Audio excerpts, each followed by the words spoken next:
de joc. El camp no es va omplir, però hi havia una més que acceptable entrada. Feia fred, el Madrid no estava bé, però tot i així un Madrid-Barça sempre portava gent al Bernabéu. Aquí tenim el Real Madrid sortint al terreny de joc. Recordem l'alineació del Madrid: García, Remón, Morgado, Rubinyan, Pirri, Benito, Zoco, Aguilar, Velázquez, Amancio, Netzer i Macanàs. Aquesta és la formació del Futbol Club Barcelona i la novetat, ja hem comentat, de Pere Valentí Mora. I aquí tenim l'alineació del Madrid amb Zoco, el capità, que es retiraria aquella temporada, precisament a la final de Copa que el Barça jugaria després al Manzanares. El realitzador se centrava en el porter Mora. Aquí tenim l'alineació del Madrid. Hem de dir que les càmeres de televisió espanyola estaven instal·lades a l'altra banda, on ara s'instal·len les càmeres de les televisions per les transmissions dels partits del Bernabéu. És a dir que actualment, si veiem una transmissió d'un partit de televisió des del Santiago Bernabéu, tenim les banquetes just davant. En aquest cas, les banquetes són a la mateixa banda d'on són les càmeres i la llotja presidencial és just al fons de la imatge.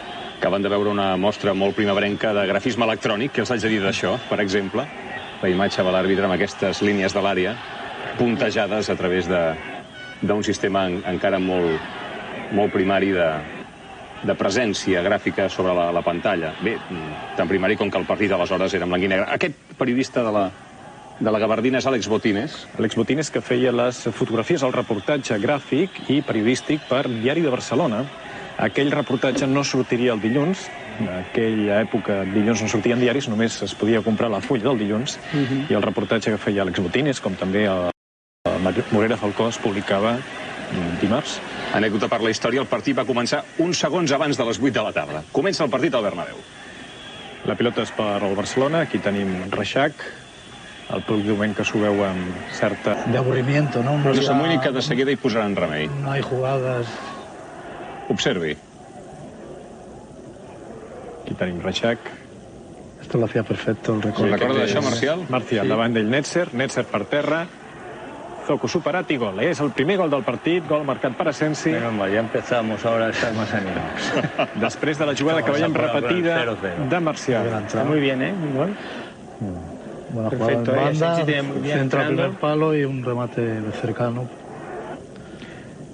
Era el minut 31. Por debajo las piernas. Sí, para que dé más rabia. Sí, sí. Fa ràbia, sota les cames? Sí, sí. No. Per això deien que tenies que jugar en sotana. Perquè no fessin això. Minut 31 de la primera part, molt espai per la pilota. Sí, sí, això ho dic. I el 0-2. Impressionant. Era el minut 39 de la primera part. Si algú es pregunta com jugava Cruyff, així. Sí, sí, es que el Flaco estava impressionant aquell any. Muy fuerte. Era muy rápido de reacción, era un cambio de ritmo impresionante y muy rápido, en movimientos así cortos. 3... I més, I ara, miri, aprofita rebot. sota les cames, Creo que no es va Eso ha posar sido la sotana. casualidad. Lo bueno es la jugada y el gol, ¿no? Porque la verdad es que ha entrado por donde menos se pensaba. Me refiero que le ha dado ya forzado. La jugada ha sido muy buena, muy buena. La jugada individual. Pilota llarga de Zoco. Sotil, Cruyff. Benito. Donant la pilota però a Asensi. Atenció a aquesta jugada. Supera Benito i el 0-3. Y dispara. Sí, un error en defensa de ellos que la ha cogido Asensi muy bien. Ha ido a su pierna buena y ha cruzado. Y está Benito delante, ¿eh? Y ha cruzado, pero se lo ha hecho muy bien. Benito se tira a lo es llença loco. la cama. Benito es el que le ha dado el balón. Un pèl tard. Li dona temps suficient a Asensi per creuar perfectament la pilota. Fora de l'abast de García Remón és el 0-3. I tot just s'havien jugat des fa uns moments que l'àrbitre ha xiulat fora de joc i ha anul·lat, per tant, el gol de Macanàs. Però Déu-n'hi-do la bronca que s'han portat Rifé, eh? I com es diu en aquests casos, del que hagués pogut ser l'1-3... Ahí está. Perfecto, el 0-4. perfecto, ha sido perfecto, Juan Carlos, digui'm alguna cosa d'això. Bueno, ¿qué voy a decir? Yo lo he dicho muchas veces ya, que realmente se ve en la imagen como miro al otro lado mientras reza por ahí, quiero centrar sobre rezar, y la pelota, pues, no sé, estaba conmigo y quería, ya dije antes que lo había probado varias veces y tuve la fortuna de que salió parabólico y el portero realmente no tuvo nada que hacer. Pero mi intención primera, y a la imagen se ve perfectamente que estoy mirando al otro lado antes de centrar, intentando pasarla un poquito con rosca por delante, pero bueno. Lo que podía haber conseguido restar lo hice yo. La corrent d'aire... Que éramos capaços de recuperar la pelota molt ràpida. I atenció perquè aquesta vostè, falta, Marcial. aquí tenim com Sí, Àlex me ha Mutines, liquidado. el periodista Sí, s'aixeca. me liquidó ahí Rubiñán, creo que era. I ja no va poder continuar. No, Ja sortia el Tomé, no? ahí hay cambio, sí. Sale esto, vale. Abans del canvi hi ha una altra cosa.